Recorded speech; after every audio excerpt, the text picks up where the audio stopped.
Entonces, aunque en este mundo hay muchas enseñanzas sobre el diezmo y sobre todo en contra del diezmo, quiero decirles esto. Cuando hacemos un análisis serio acerca de la caja de las iglesias, encontramos que aquellos que dicen que no al diezmo, dicen que dan más del diezmo. La mayoría de los autores que van en contra del diezmo dicen no al diezmo, no al diezmo. Bueno, ¿y qué das a Dios? Bueno, yo doy más que el diezmo, mucho más que el diezmo. El diezmo no es una enseñanza para el Nuevo Testamento. Entonces yo doy generosamente. Das generosamente. ¿Saben qué, hermanos? Rechazan la enseñanza del Antiguo Testamento. Rechazan, pero no quieren aceptar la enseñanza del Nuevo Testamento. Dicen, no debemos dar el diezmo como daban en el Antiguo Testamento. En el Nuevo Testamento no se practicaba el diezmo. ¿Quieres ver el Nuevo Testamento? Tú no vas a querer dar lo que daban los hermanos del Nuevo Testamento. No vas a querer hacer eso. ¿Qué hacían los hermanos del Nuevo Testamento? La Biblia dice que vendían sus cosas y lo traían a los pies de los discípulos. Así empezó la iglesia primitiva. Hermanos, en una congregación donde hay 50 personas que ganan un sueldo fijo, uno mira la caja de la iglesia y parece que solo 4 o 5 diezmaran. No acuso a nadie, pero tampoco nos hagamos de la vista gorda. ¿Somos fieles en diezmar? Claro, es fácil decir no al diezmo porque yo doy más, yo doy como en el Nuevo Testamento. Hermanos, si diésemos como en el Nuevo Testamento, las cajas estarían rebosando como para hacer la obra de Dios en tantos lugares, tanto campo blanco hay. Pero no estamos cumpliendo con el diezmo, menos vamos a intentar a cumplir con lo que hacían los hermanos del Nuevo Testamento. ¿Se imaginan cómo estarían las cajas de las iglesias si solo pusiésemos el diezmo? Si cada uno de nosotros nos comprometemos con Dios y ponemos el diezmo, les aseguro que la caja de la iglesia tendría para hacer muchos proyectos. Pero es fácil escuchar estas enseñanzas y decir, no, yo no doy el diezmo porque no hay en el Nuevo Testamento, porque no hay una orden, o por esto, o por aquello, cuando en realidad ni siquiera damos el diezmo. Entonces, hermanos, el diezmo es algo importante para Dios, no por el dinero, porque Dios no está buscando el dinero, ustedes lo saben, pero algo representa delante de Dios, y es nuestro corazón. ¿Cuál es el problema? ¿No será codicia, avaricia?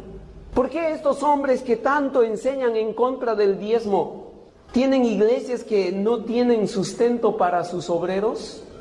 ¿Para enviar más misioneros? Oramos por lugares como la India, como China, como países árabes donde no hay siervos de Dios, pero no queremos sostener esa obra. No queremos dar para el sostenimiento de toda esa obra. Aquí en el Perú, hermanos, hay cuántos lugares blancos, comunidades enteras en la selva que no conocen del Señor Jesucristo, pero no hay quien vaya y les predique. ¿Y por qué no hay quien vaya y les predique? Porque no hay el sustento para aquellos obreros de Dios. No estamos teniendo el sustento. ¿No será la verdad que hay en nuestro corazón algo de avaricia? ¿Cómo está la economía de la iglesia en cuanto a esforzarse en la predicación de la palabra de Dios? Cada vez, hermanos, estamos menguando más. Se nos hace más difícil el poder enviar a otro misionero. Es complicado pensar en obreros. ¿Qué piensan los padres cuando su hijo le dice, papá, estoy sintiendo el llamado de Dios? Ay, no, hijito, no. ¿Y de qué vas a vivir? ¿Qué pensamos de los siervos de Dios? Bueno, es que como las iglesias no tienen ni para sostener a sus pastores, ¿qué padre de familia quiere que su hijo sufra? Esa es la realidad.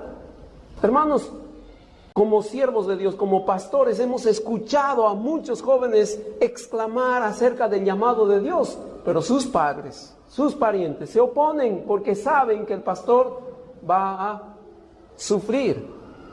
Y eso no es cierto. Eso no es cierto. Pero así están muchas iglesias. Conozco iglesias que se pelean, se dividen, casi se dividen porque alguien propuso subir el sueldo del pastor. Conozco de una iglesia que su pastor ha estado por 20 años y su sueldo era de 800 soles. Entonces, sí, claro, los padres ven esas realidades y dicen, no, ¿cómo vas a pensar en el servicio al Señor?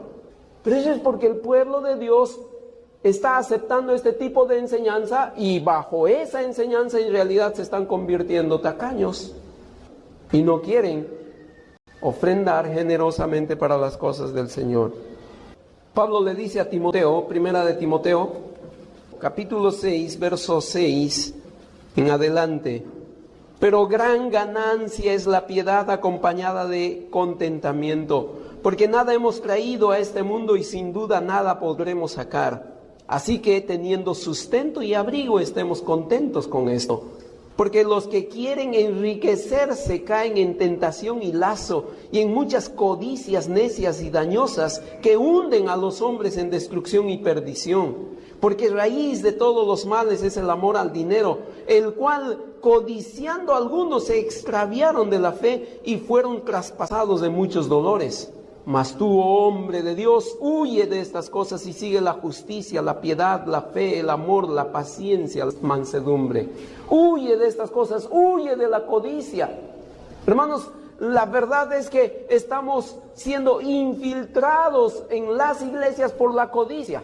Si no tenemos la generosidad en agradecimiento de dar el diezmo, ¿cuánto más si se nos habla de dar una ofrenda sacrificial?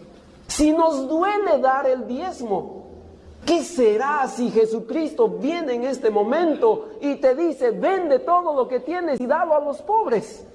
¿Te imaginas esa escena? Hermanos, estamos siendo bombardeados por temas que nos convencen, pero en realidad simplemente nos está conduciendo a la codicia. Nos engañamos, nos estamos engañando. ¿Cuál es la cura para la codicia? ¿Cómo podemos evitar la codicia? En la lectura bíblica estaba el ejemplo, el joven rico se le acerca al Señor Jesucristo. Señor, ¿qué debo hacer para ser salvo? Guarda la ley. ¿Cuál ley? Bueno, Jesucristo le dice, esta ley, haz esto, esto, esto. Uy, Señor, eso yo lo he guardado de este muchachito, de este joven, soy irreprensible. Jesús le dice, bueno, te falta una cosa para ser perfecto. Saca la codicia de tu corazón. Jesús le dice, vende todo lo que tienes, dalo a los pobres y sígueme a mí, mírame, concéntrate en mí.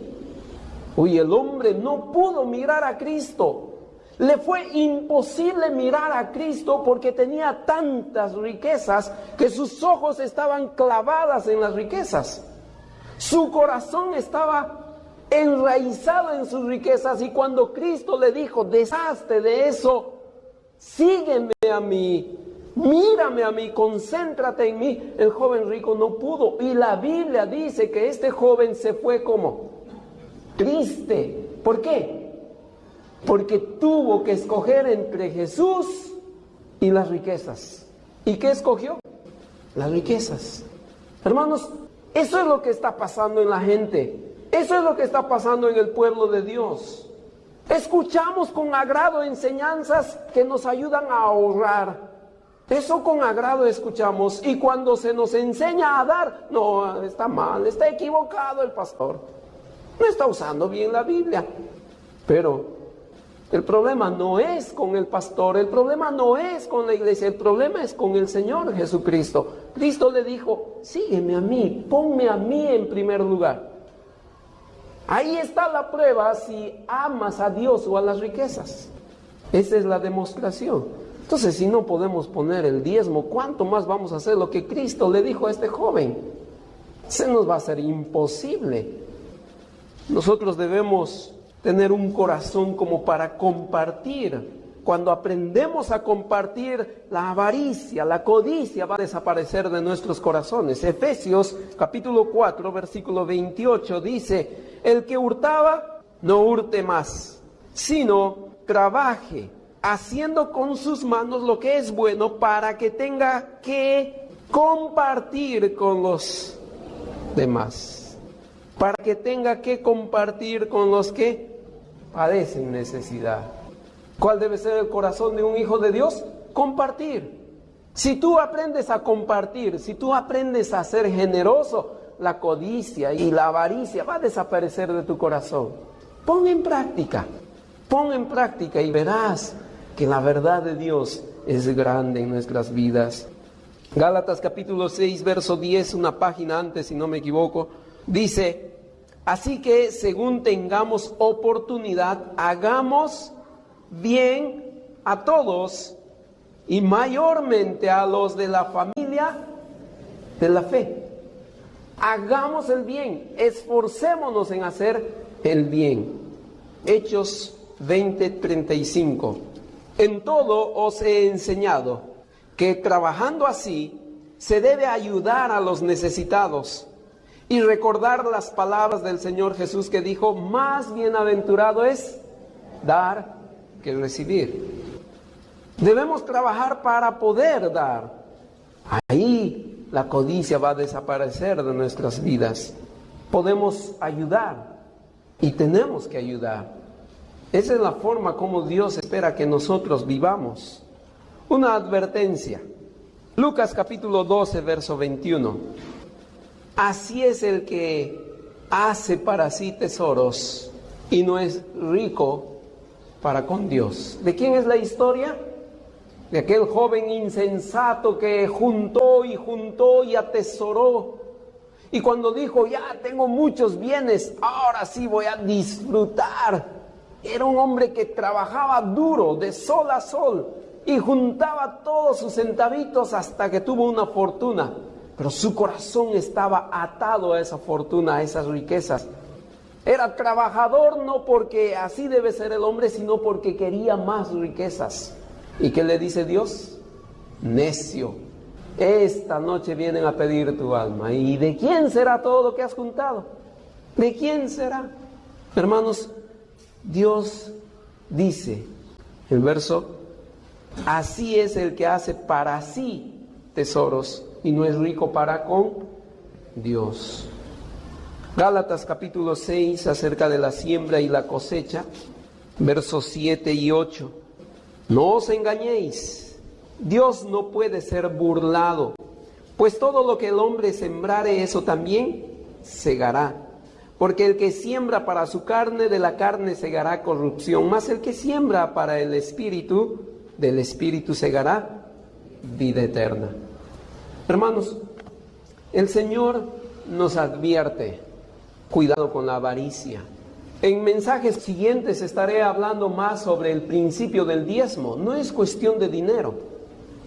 No es cuestión de cuánto dinero va a entrar a la caja de la iglesia. Esa no es la razón del diezmo. La Biblia nos revela cuál es la razón del diezmo. La Biblia nos habla de por qué Dios dijo que pongamos el diezmo. Y debemos concentrarnos en eso, en los principios que Dios enseña con el diezmo. Ahí debe estar concentrado tu vida, no en la cantidad, no en el dinero. Dios no está buscando dinero, Dios está buscando tu corazón, y esa es una buena forma de probar que tu corazón está delante del Señor. Pero recuerda esto, hay mucha gente que enseña en contra del diezmo. Lee con atención si a tus manos te llega algún folleto de esos tipos, y vas a ver que usan los versículos fuera de contexto y que sus pretextos no están en contexto bíblico y que sus actos no son generosos. Si estos hombres diesen más que solamente el diezmo, la iglesia estaría siendo diferente. Pero hermanos, hay problemas.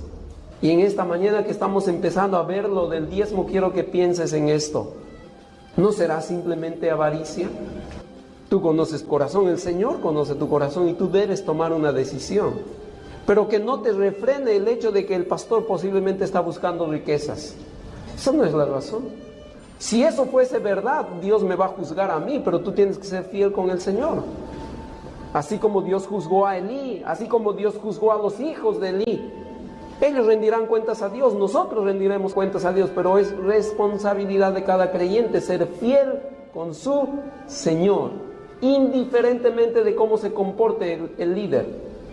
Tú tienes que ser fiel al Señor. Esa es la forma del Señor. Tenemos que ser fieles a Dios.